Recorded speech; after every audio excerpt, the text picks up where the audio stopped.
नमस्कार किसान साथियों, मैं हूं आपका पटेल भाई। कृषि नेटवर्क के यूट्यूब चैनल में आपका स्वागत करता हूं। दोस्तों, नया किसान, नई ज़मीन, नया गांव। और आज के किसान हैं राजेंद्र मराठे जी, जिन्होंने अपने 2 एकड़ के क्षेत्र में मिश्र स्वरूप की खेती की है, मिश्र फसल की खेती की है। यह आप जो देख रहे हो, यह शाही सरबती नाम का नींबू का पौधा है। और यहाँ पर इस किसान ने बहुत सारी फसल लगाए। यह लहसुन है जो उनके खेत से निकला हुआ है, और चौली, गेंदा फूल, गुलाब का फूल और फूल गोभी, इस तरह के फसल उन्होंने लगाए हुए दिखाई देते हैं। दोस्तों, इस खेती से किसान सोना उगाता है। आजकल के युग में अगर हमने देखा तो खेती योग्य भूमि पर जनसंख्या का बोझ बढ़ता जा रहा है, और ऐसी परिस्थिति में मिश्रित खेती अपनाकर किसान प्रति इकाई भूमि से अधिक उत्पादन ले सकते हैं। आवश्यकता केवल मानसिकता बदलने की है। आज के सूचना के प्रौद्योगिकी इस युग में मिश्रित खेती किसानों के लिए एक वरदान है। इसे अपनाने से अधिक आमदनी के साथ साथ भूमि की उर्वरा शक्ति भी बरकरार रहती है, साथ ही साथ रोग और व्याधियों से दूर रहता है। आप यह करेले की फसल देख सकते हो, कितनी बेहतरीन तरीके से यह फसल हमें दिखती है। जैसे हम मिश्रित खेती के बारे में देखते हैं तो किसानों के लिए ये अत्यंत लाभप्रद है कृषि प्रणालियाँ है। इन पद्धतियों के लिए फसलों और किस्मों का चुनाव तथा उनकी खेती की पैकेज प्रणाली को अत्यंत सावधानीपूर्वक अपनाया जाना चाहिए, ताकि किस्मों का अधिकाधिक लाभ प्राप्त हो। यथासंभव सब्जी एवं मसालों की फसलों की भी इस फसल प्रणाली में सम्मिलित किया जा सकता है, क्योंकि बहुत सारी सब्जियां एवं मसाला फसलें काफ़ी कम दिनों में तैयार होती है, छाया को सहन कर सकती है तथा अपेक्षाकृत अधिक शुद्ध लाभ देती है। घटती हुई कृषि योग्य भूमि और बढ़ती हुई आबादी को खिलाने के लिए अत्यावश्यक है कि प्रति हेक्टेयर उपज बढ़ाई जाए। मिश्रित खेती उपज बढ़ाने का एक प्रमुख माध्यम है। उन क्षेत्रों में जहां रोजगार के साधन कम है, वहां पर इसको अपनाने से लोगों का रोजगार अधिक मिलता है और प्रति व्यक्ति आय में भी वृद्धि होती है। मिश्रित अंतर्वर्ती एवं समांतर खेती में सिंचित एवं असिंचित अवस्था में लगाई जाने वाली फसलों को की जानकारी दी गई है। जैसे हम देखते हैं तो किसानों के लिए यह उपयोगी और लाभप्रद सिद्ध होती है। दोस्तों, यहाँ पर इस किसान की मेहनत हमको देखने के लिए मिलती है, तो हम खुद आज किसान से मिश्रित खेती के बारे में जानने की कोशिश करेंगे। नमस्कार दादा। नमस्कार। हमें आपका नाम और पता बताएं। हम नंदुरबार जिला, शहादा तालुका, मंदाना गांव के रहने वाले काश्तकार नाम साहब। राजेंद्र आत्माराम मराठे।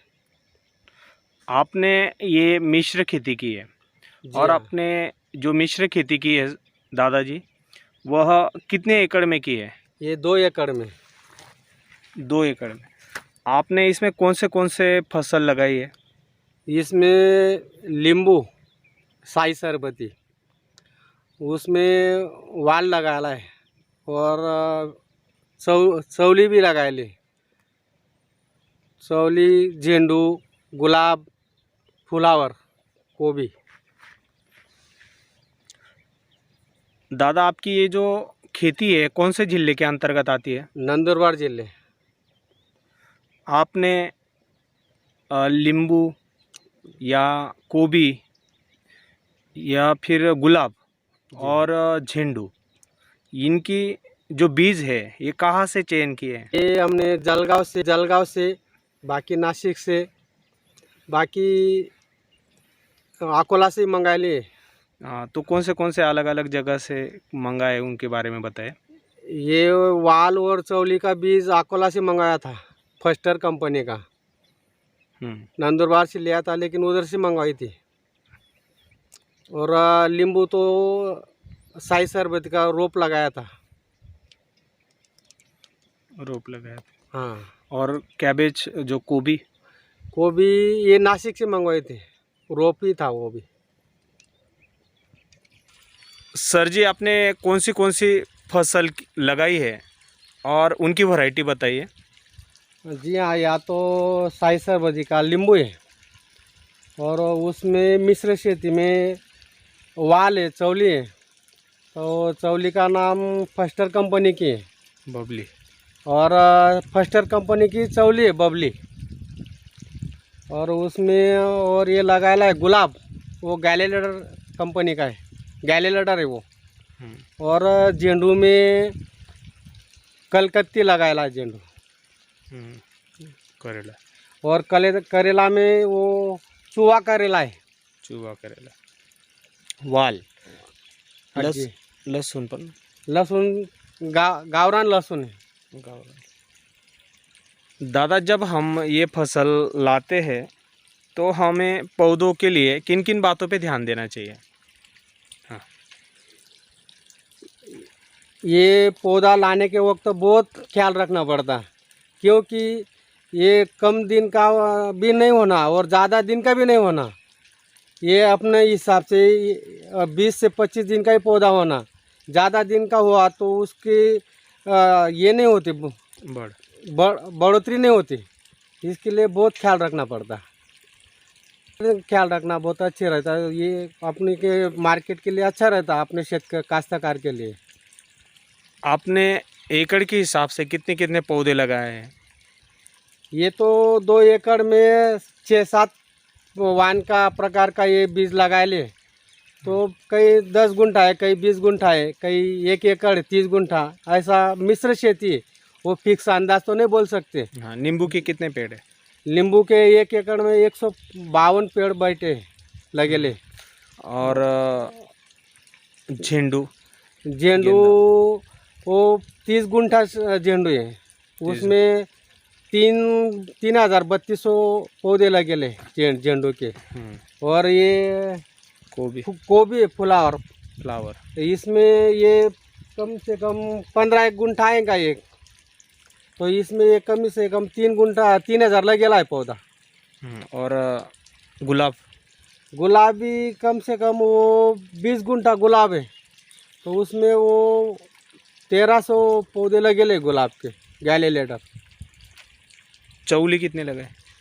चौली कितने पैकेट लगे? 2 पैकेट लगाए ले थे 250 ग्राम के। उसमें कम से कम 350 ग्राम लगेले, 300 ग्राम लगेले, और 1 पैकेट लगेला है। दादा, आप ये जो खेती है, इस खेती में बीज का उपचार जैविक या रासायनिक तरीके से? ज़्यादा से ज़्यादा तो जैविक का ही उपयोग करते हैं। जैविक का क्या फ़ायदा होता है? ये मानव के लिए बहुत अच्छा है जैविक का फायदा। रासायनिक से शरीर का खराब ज़्यादा होता है, इसलिए जैविक पर ही उत्पादन क्षमता धीरे धीरे बढ़ जाती। दादा, आपने कौन से महीने में कौन सी फसल की बुआई की है, उसके बारे में बताइए। ये चौली और वाल जुलाई महीने में लगाए थे। और झेंडू, गेंदा फूल ये भी जुलाई में ही लगाया था। जुलाई में।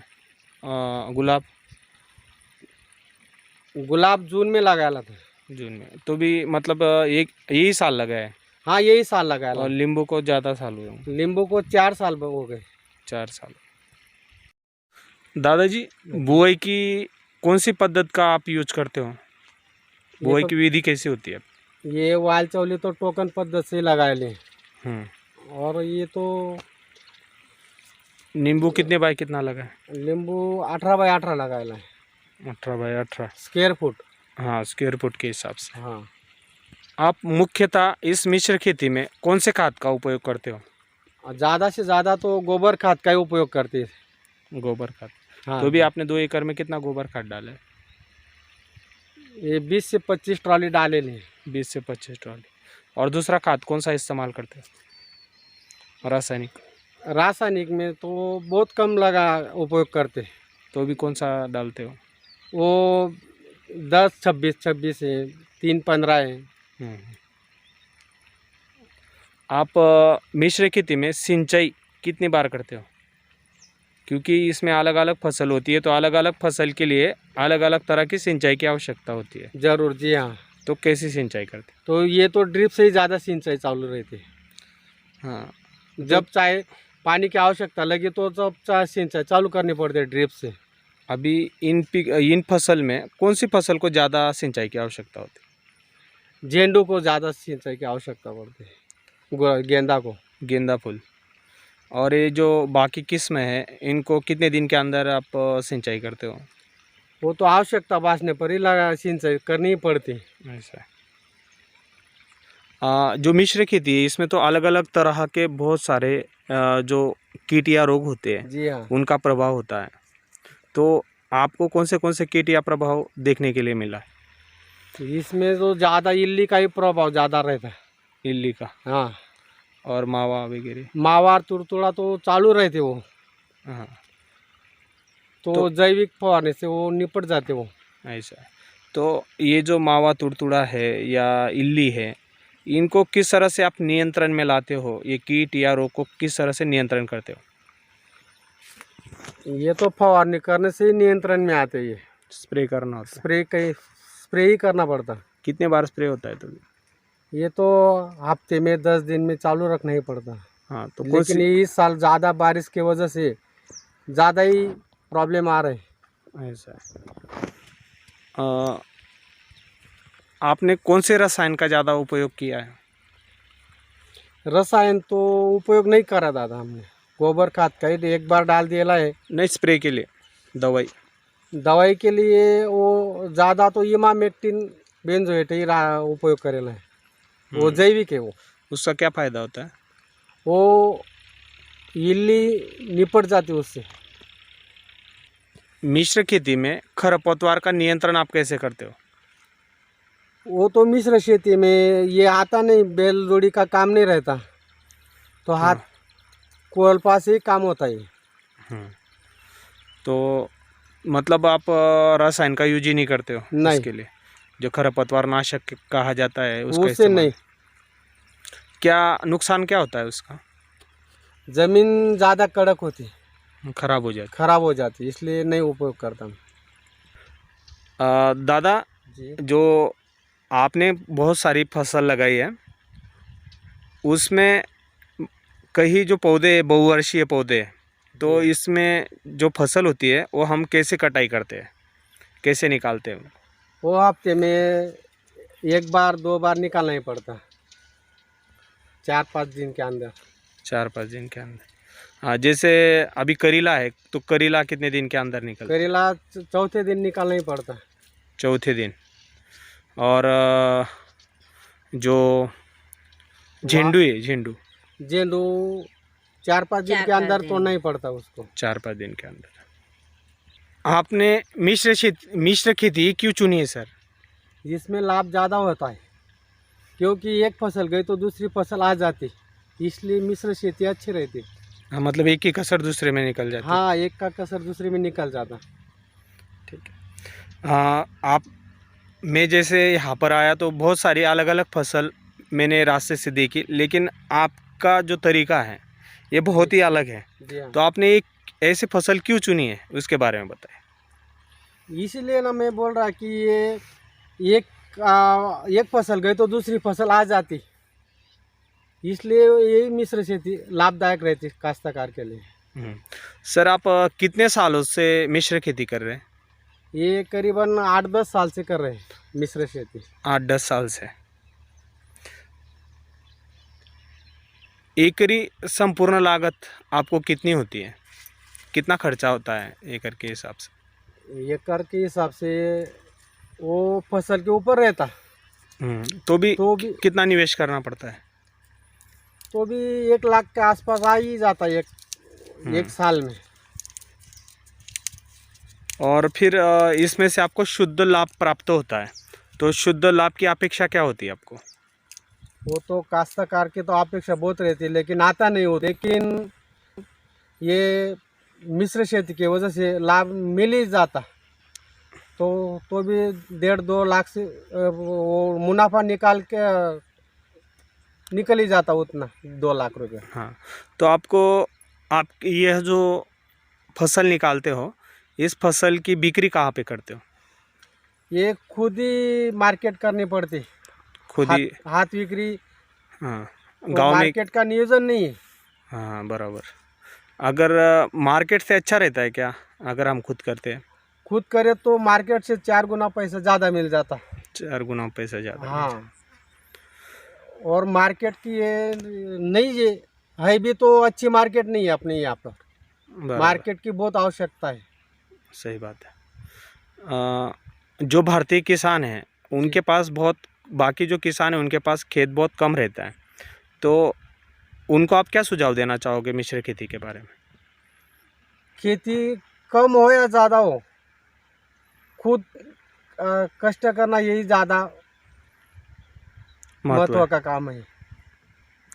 सर जी, आपने बहुत अच्छी जानकारी हमारे कृषि नेटवर्क को दी है, इसलिए आपका धन्यवाद। जी।